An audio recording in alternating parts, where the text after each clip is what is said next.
Think about somebody who's lived in the same house for 50 years. They can walk you through every single thing in it, point at a thermostat and tell you the year they bought it, who picked it out, what was going on in their life that summer. That's not a good memory. That's something else. And it took me a long time to see what it really was. This has figured something out. I'm Dave. I fix air conditioners over in Kingfisher, and today I'm working through why a house is never just a house, especially one that's been lived in for 60 years, where the person inside can tell you exactly what was happening when every last thing got installed, repaired, or changed. I was doing a furnace replacement last year.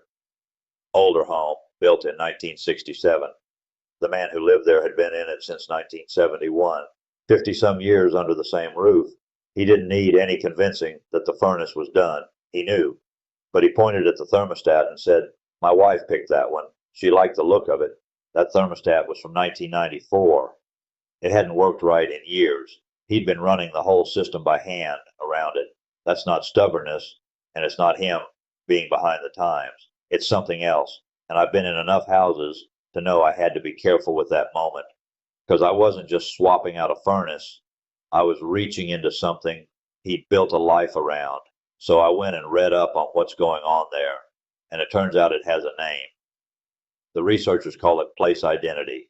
Place identity comes out of a field called environmental psychology, which is a fancy way of saying they study how the places were in shape, who we are.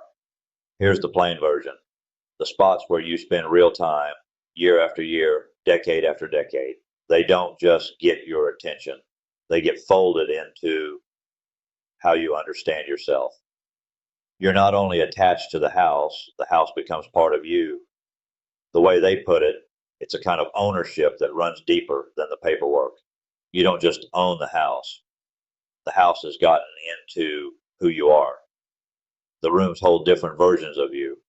That drywall you patched after the 2007 ice storm isn't just patched drywall. It's a chapter you lived through.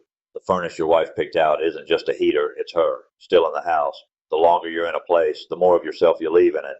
And when something big in that place changes, the heating system, the thing that kept your family warm for 30 years, it doesn't just change the house, it touches the whole story you've been writing. They've even got a term for the stuff in your home that carries this weight. They call them biographical objects, things that matter not because they're worth money, but because they're tied to a certain moment and a certain person. That thermostat wasn't worth a dime, but it was hers. Pulling it out was pulling a piece of her out of that house. I've been in homes where the owner apologizes for how old the equipment is, embarrassed by it. And I've been in homes like that man's where the equipment is just as old and he's not embarrassed one bit. He's proud of it, quiet about it, but proud. Proud it lasted. Proud he kept it going. That furnace running all those years is part of his story too. When I'm in a home like that, I don't talk about the equipment like it failed him. I talk about it like it did its job. It ran for 30 some years. That's not a breakdown. That's a career.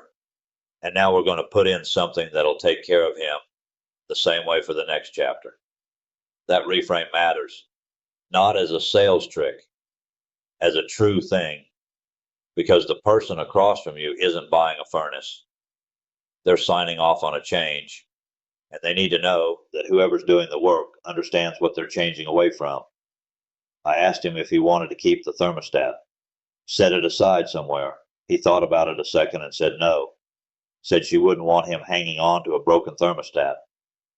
But he was glad I asked. That's the whole thing right there. Being asked. Here's the other half of what place identity tells you. The reason folks in those homes keep pouring money into them, long after it'd be smarter to sell, long after the house is too big for one person, long after the systems are past due, is that keeping up the home is how they keep up the story.